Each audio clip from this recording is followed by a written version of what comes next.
Hello and welcome to DFS Coach Talk. Today is January 2nd, 2022. I am Joe Sarvati, affectionately known as Coach. And if you missed yesterday's podcast, then Happy New Year to you. Hope that you got your New Year started off with friends and family and had an enjoyable day yesterday. I certainly did. Got to get the family together to celebrate my mother's birthday, and I again was not allowed to tell her age, but let's just say it may possibly, the rumor is it could be above 80, but she has not let any of us see her license in quite some time. So anyway, it was an interesting day yesterday for those that did play NBA DFS.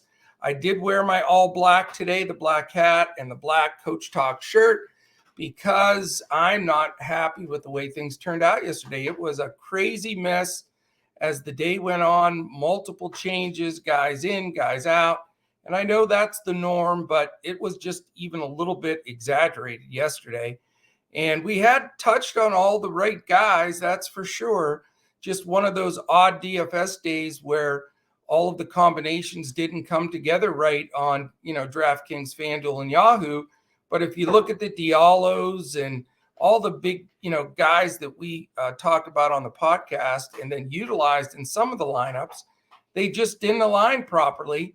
And, when you have to make a lot of changes during the slate, it can get a little bit rough. So anyway, yesterday was a good experience, learning experience, and definitely have to, focus on making sure that there's a lot of pivotal spots that you can make that in case things change as the slates go on, you can adjust and go. But we're ready to attack this slate. It's a 6-game main slate. And again, the Sunday start time is an hour earlier than normal. It's a 6 p.m.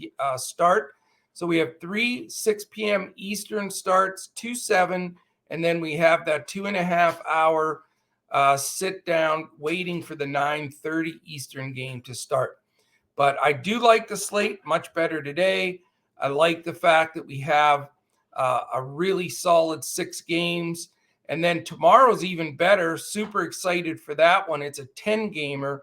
And, once I get into the double digit in games, I think our level and our edge goes up. So really happy about these next 2 slates and want to attack this very aggressively today.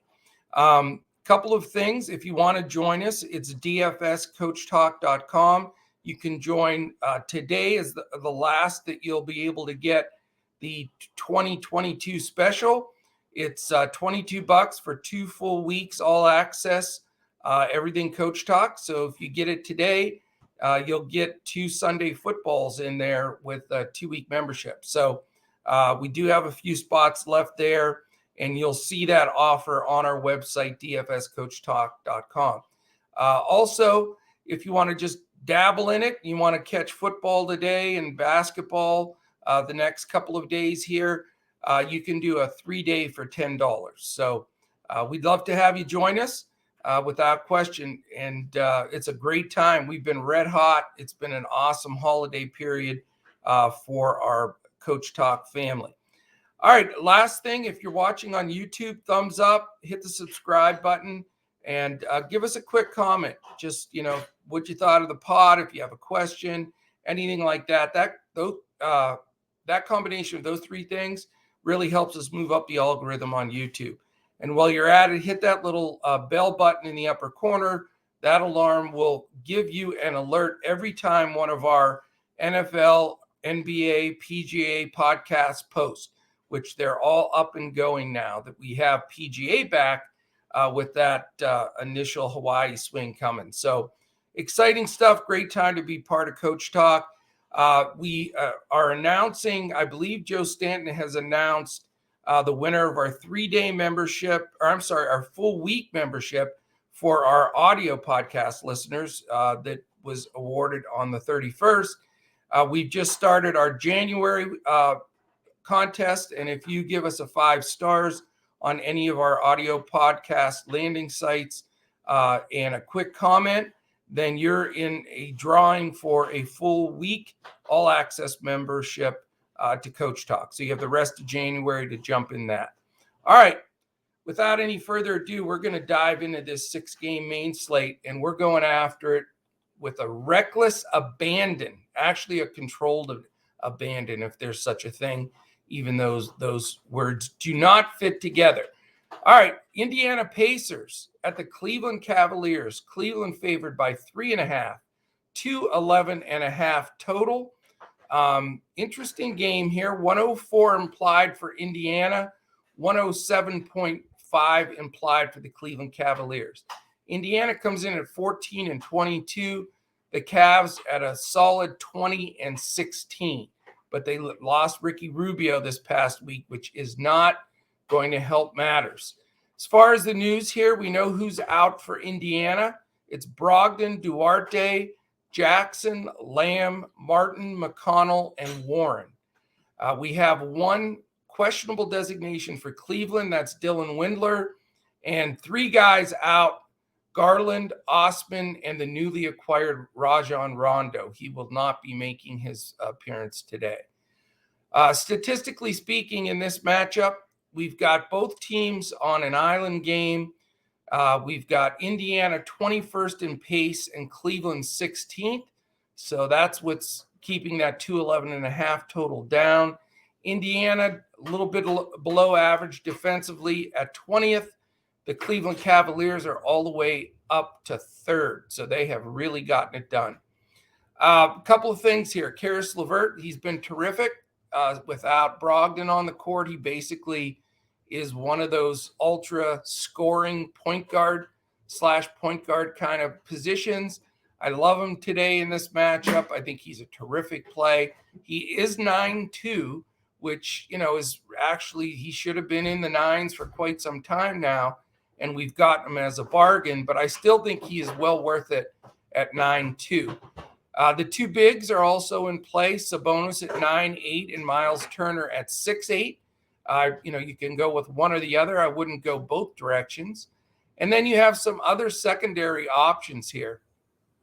Justin Holiday is a very fair 4.5. I like him a lot as a value play. O'Shea Brissett at 4.2 off the bench is a good option. Dwayne Washington at 3.3. Also a possibility as a value pay down play. So you definitely some good options here on the Indiana side price-wise. For Cleveland, we're back to probably Pangos at center again. He hasn't done a phenomenal job, but at 3.7, you can consider him before Rondo takes over in the next game. So this could be the last hurrah for Pangos. After that, Markkanen at 5.9 is a possibility. Certainly, Evan Mobley at 7.5 and Jared Allen at 9.1, both in play. So you've got the double bigs here, really 4 centers going at it with Sabonis, Turner, Mobley, and Allen. And I think having some exposure there is a decent idea. Certainly not overplaying those guys, but I think you can consider them. Kevin Love at 7.8, probably coming off the bench, a little pricey, but he has been good. Somebody that you can consider. All right, game 2, like I said, also a 6 o'clock game. It's the Orlando Magic versus the Boston Celtics. We have a double-digit favorite here at 11.5 for Boston. That 216 total gives Orlando an implied 102.25, 113.75 for the Boston Celtics. Orlando comes in 7-29. The Celtics come in 17-19. So interesting matchup here. The question is, does it blow out? We're not sure. Everybody's an island game except for 2 teams today, Orlando being one of them. They're on the first night of a back-to-back, and in the next game, Miami's on the first night of a back-to-back. Everybody else, solo game. So Orlando, how are they going to be affected by this? We will see. They've got 3 guys on the questionable list. That's Gravett, Bamba, and Mulder. So we do need news. We'll have it before lock, and that will help. The who's who of Orlando guys that are out are Anthony, Carter Williams, Fultz, Isaac, Lopez, Moore, Okeke, and Suggs. Rough COVID for them. Boston also has some big question marks that, we can't really dive into this game till we have, because you have Schroeder as probable, but Tatum and Robert Williams questionable. Obviously, we need to know that. Freedom and Naismith are out. So definitely it's going to be all news all afternoon waiting for that information on both sides in that game. Statistically speaking, pace Orlando 9, Boston 18. And we have 27th defense in Orlando. So that's a big plus for Boston. Boston is 8th. So we've got a lot of things to unpack here, but most of it we have to wait until we get the news. If Tim Frazier starts at point, you could talk about him at 3.8. RJ Hampton off the bench at 5K. Gary Harris has been playing big minutes at 5.2. But really the two best players that have been consistent for them are Franz Wagner at 7 and Wendell Carter Jr. at 7.5. If Mo Bamba's back with no restrictions, he's 6, and we can at least talk about him a little bit. On the Boston side, it's all about, Tatum doesn't play. Brown at 9.3, certainly a play. If Tatum's back, I'm not going to go there. Horford's a play at 7.1 for me, more so if Robert Williams sits. If Williams is in, he's up to 7.3 now, so he's a little bit out of that bargain range that we're used to with him. And then Schroeder at 6.2, I can see him in play if Tatum sits, but we need to see how that news rolls out. So we won't waste any other time there.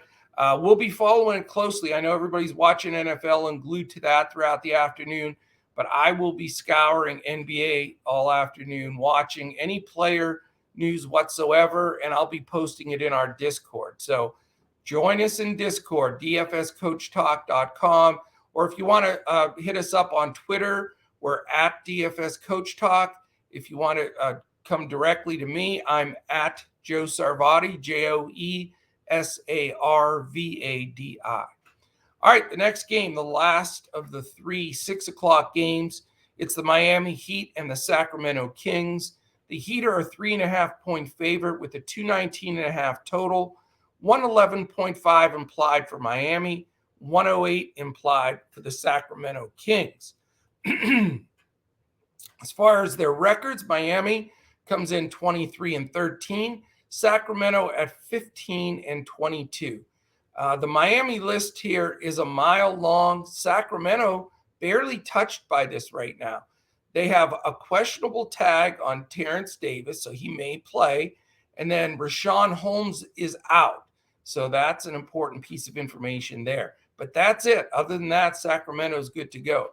Miami, not so much. We have Dwayne Dedmon is likely to play. A big impact for Yurtseven. If Dedmon's going to take a bunch of those minutes away, we're going to keep an eye on that one. But here's all the guys that are out for Miami. Adebayo, Cheatham, Garrett, Haslam, Morris, Okpala, Oladipo, Robinson, Strus, Tucker, and Vincent. Craziness. All kinds of information there. If we look statistically here, again, we've got Miami on the first night of a back-to-back. So that does affect. Spoelstra does protect his guys, but I'm not sure how much he can with all those guys ruled out. Sacramento Island game for them. Miami's 26th in pace, Sacramento's 3rd. So vice versa here. Miami, huge pace up, so big plus for them. Big pace down for Sacramento. So some of those mid-level plays that we've been hammering on Sacramento, not quite as conducive, especially since Miami's defense is ranked 7th, whereas Sacramento's is 25th. So the guys that are playing for Miami, nice mixture statistically of really liking some of these guys. Kyle Lowry in play at 8.4, Tyler Hero at 7.4. No problem paying the 10K tag for Jimmy Butler either. think he's a terrific play. And then we have to see what happens exactly with Dedmon, because Yurtseven's all the way up to 6'5". So if Dedmon's back, that's going to be a spot I'm not going to go to. I will say, though, Caleb Martin is at 4'9". He's thrown in some really solid games for Miami as the year's gone on.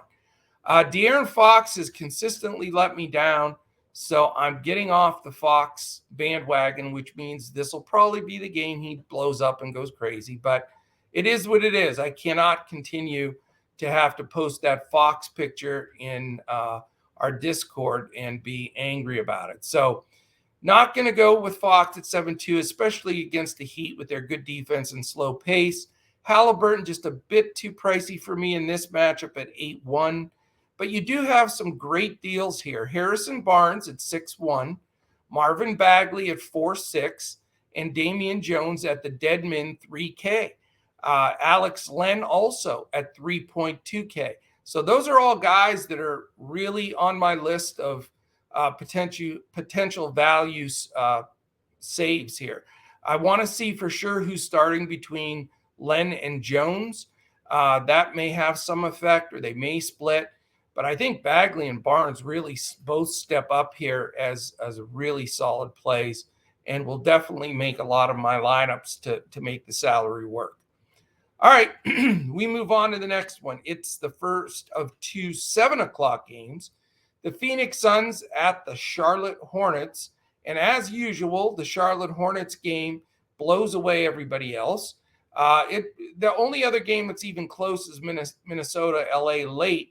But this Phoenix-Charlotte game, it's Phoenix by only 2.5 because it's at Charlotte, and it's a 229 total. And you got 115.75 implied for Houston, 113.25 for Charlotte. So really nice DFS game as far as things are looking for the numbers right now. This Phoenix comes in at 27-8.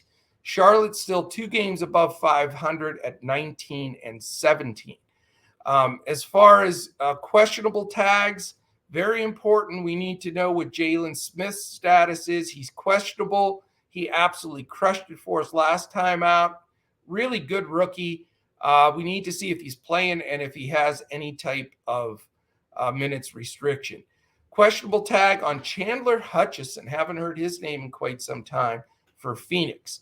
The guys that are out, Ayton, Crowder, Kaminsky, McGee, Nader, and Sarge.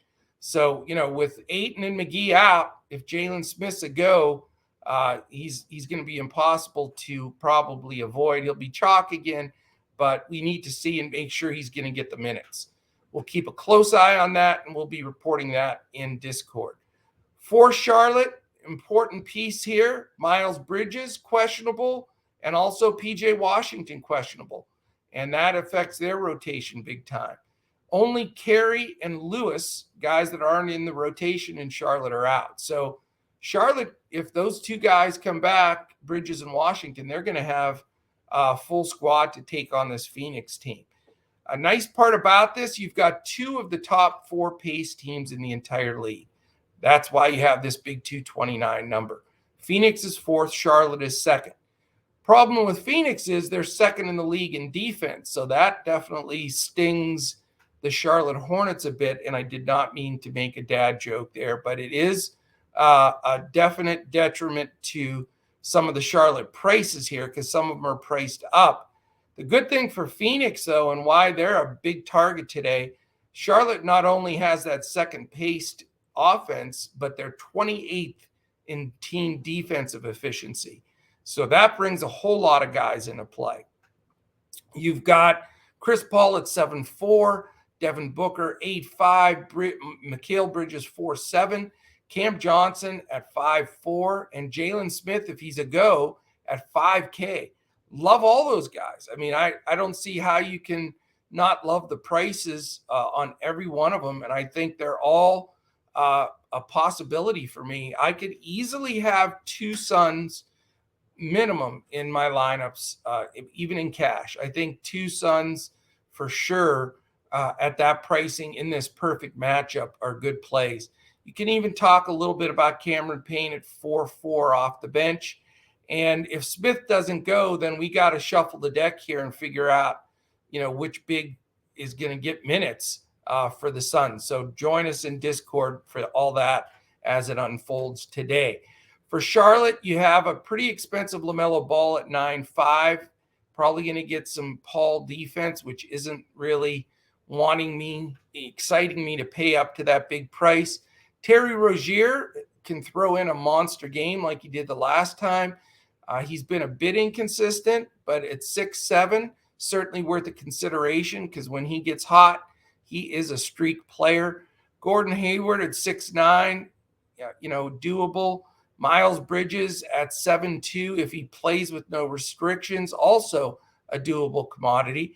And, if PJ Washington plays, I'm not going to go Mason Plumlee at all. But if he sits again, you may have extra minutes for Mason Plumlee playing a center against a Phoenix team that's really hurting underneath on the glass. So we're going to follow that one because Plumlee's only 5'5", and could be a solid play.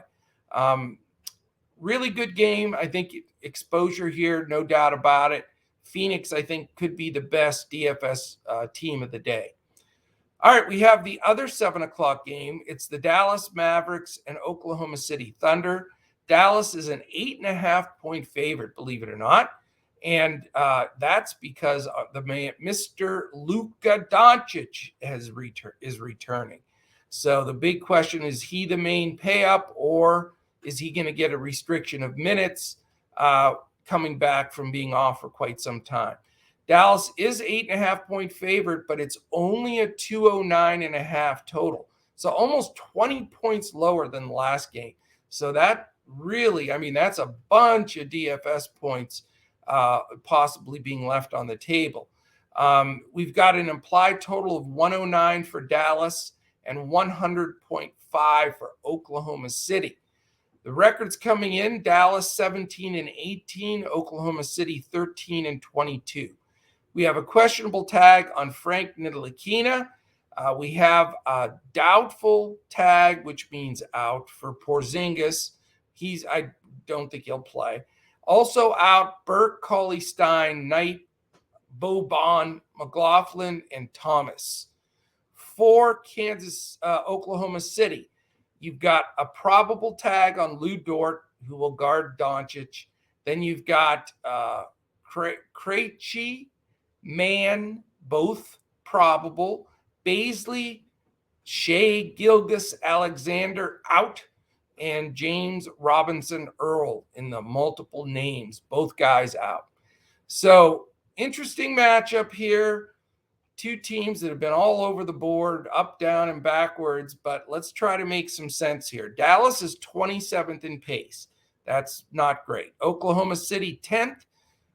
Defensive efficiency, dead middle of the pack. They're 15th and 16th.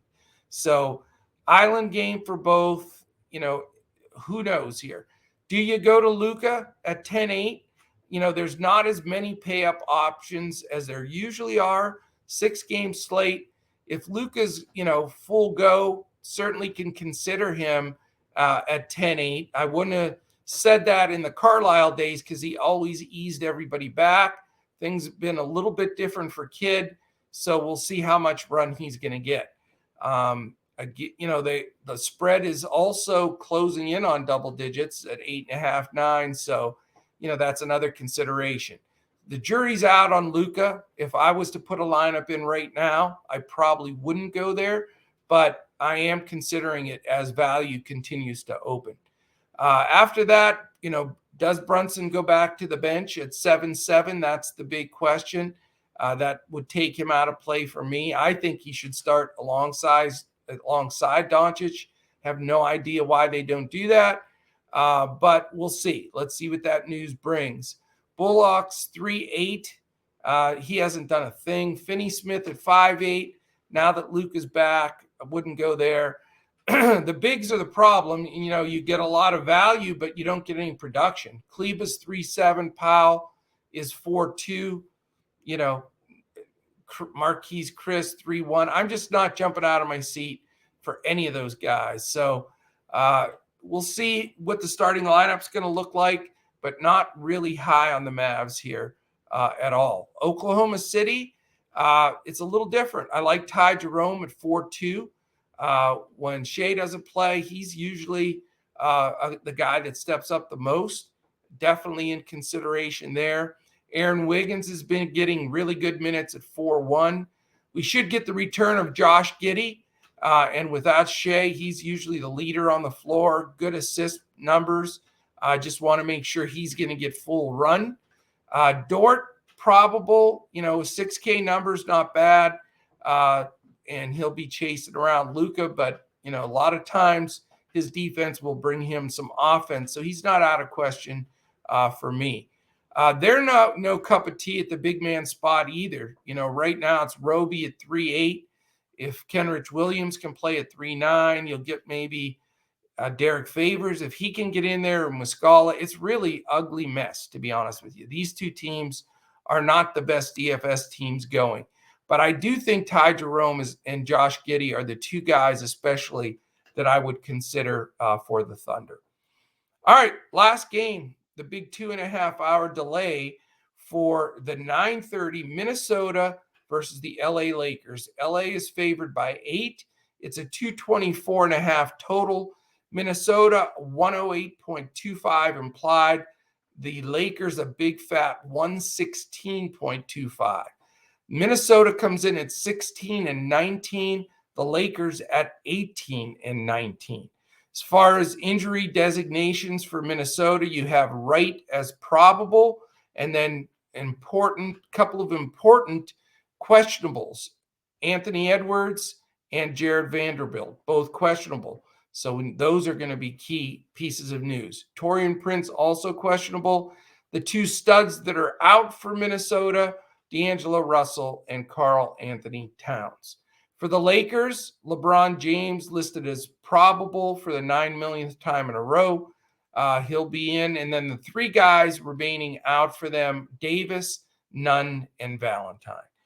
So interesting here. Statistically, we have Minnesota as the 5th best pace and the Lakers number 1. So that's why you got a 224.5 total, and why this game, along with Phoenix and Charlotte, will be the biggest stack games on the slate. I think this game actually will get the most coverage in DFS ownership.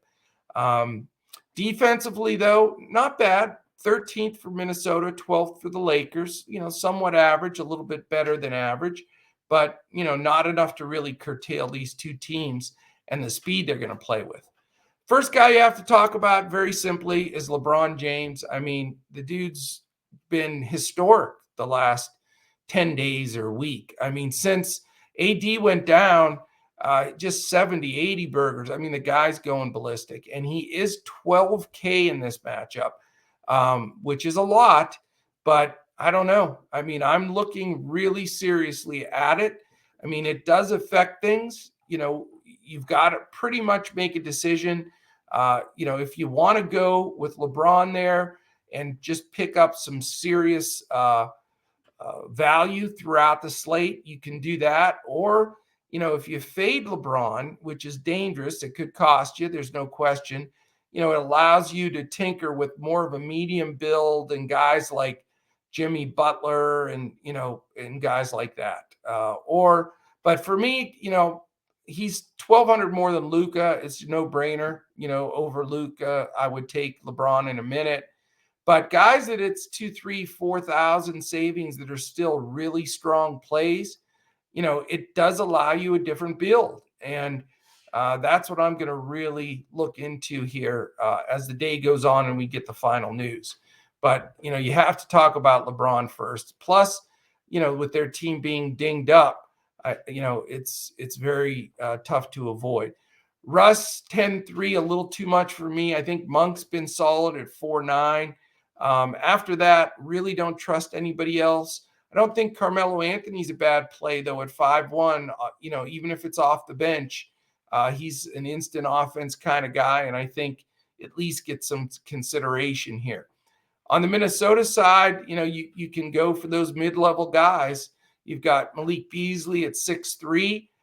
Jared Vanderbilt, if he plays at 5-1, and then a really good value center play in Naz Reid at 5K. And it's not like they're going to play Naz off the court if they go small and play LeBron at center, because Naz, can play the four. He can hit threes. He's not just a stick him on the block kind of center. So I think his minutes are pretty safe here. He'll be backed up by Nathan Knight, who has had a nice week of DFS as well. So I think, Anthony Edwards is the other guy at 8-3, seems like the obvious play on the Minnesota side without D'Angelo Russell and Cat.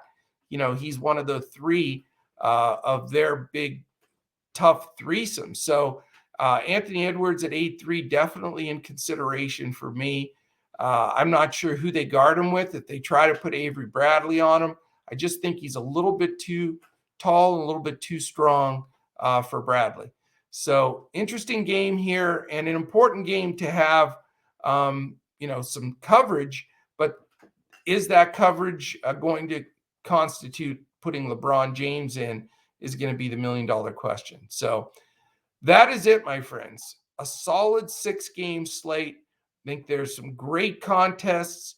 I love Sunday NBA because you get a lot of that leak over NFL guys that don't follow the NBA that close, and it really gives you some chance to make some quality wins, especially in the cash games with some of that loose money coming over. So fantastic. Enjoy the games. Enjoy NFL today. We're looking to crush both NFL and NBA. Again, you have until 6 p.m. lock. We'll be on at 5:35 with Coaches DFS Coaches Clipboard, which gives you the 5 main plays on DraftKings with a group of other players that you can fill in to make a full roster. And then we'll have a full lineup for you both on Yahoo and FanDuel for cash and GPP, 2 different lineups for both. So we're going to give you everything we've got. We're going after it strong, and definitely looking forward to this slate tonight. Also, tomorrow is going to be a terrific slate, 10-gamer. I'll be on covering that one also, and look forward to talking with you guys on that one tomorrow, and gals. So, all right, appreciate you spending this time with me. Have a great day, and we'll be back again tomorrow when we look to crush it in DFS.